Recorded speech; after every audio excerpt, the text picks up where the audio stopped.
All right, we've all settled down. Let's get into our lesson for today. Today we're going to go through social cognitive theory. Social cognitive theory.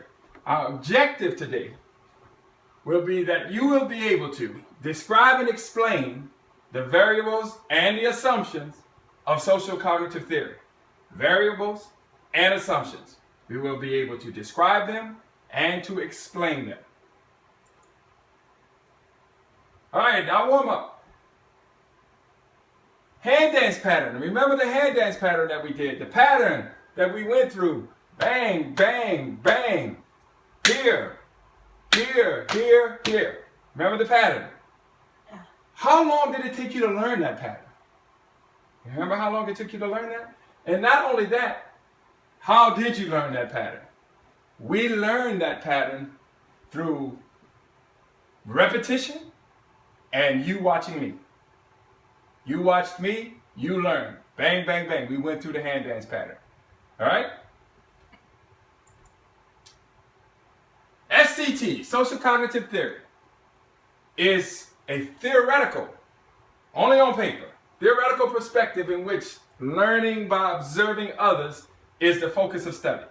Learning by observing others, just like we did in the hand dance pattern. You learned by watching me. I did it, then you did it. All right? So here are our assumptions. Social cognitive theory is grounded by several basic assumptions. Here are the 5. People can learn by observing others. All right? People can learn by observing others. Learning is an internal process that may or may not lead to a behavior. It may not lead to a specific behavior.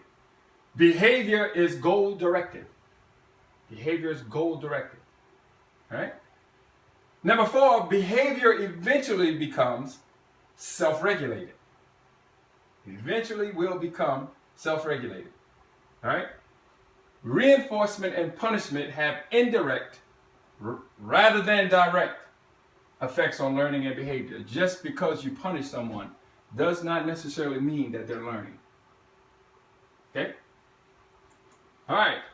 Our first exercise today is give one, get one. What we're going to do is we're going to write down the first words that come to mind when we hear the term social cognitive theory. All right? So you can list nouns, you can list pronouns, verbs, adjective, whatever word that comes to mind, jot it down. People. Jot it down. Write it down. All right? Because when we write them down, then we're going to go to our neighbors and we're going to compare lists. You're going to give them a word that they may not have, and they're going to give you a word that you may not have.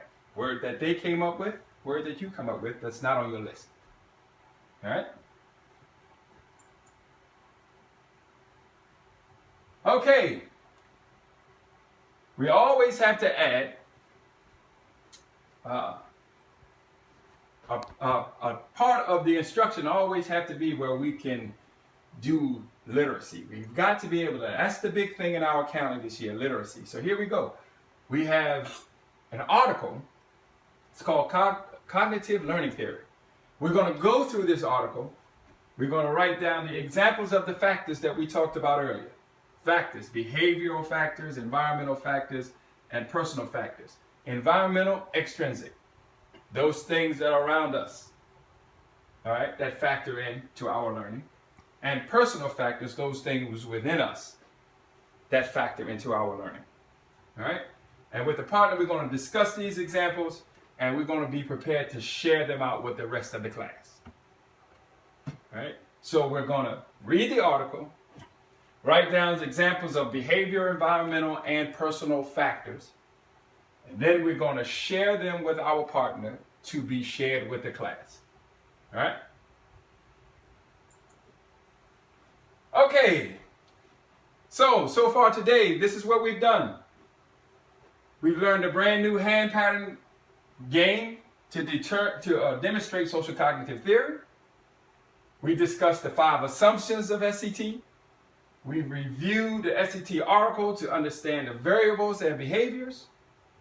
Those factors, remember those 3 factors. And then on our next class, be ready to describe the 5 basic concepts of SCT. All right? So your homework assignment is to find the 5 basic social cognitive theories. All right? Describe them. Today's exit ticket. Which of the following assumptions are incorrect according to social cognitive theories? Which of the following? There are only 5. Which one doesn't belong? I got it. Is it E? I think it's E. Is it B? The answer is B. Good job. Good job.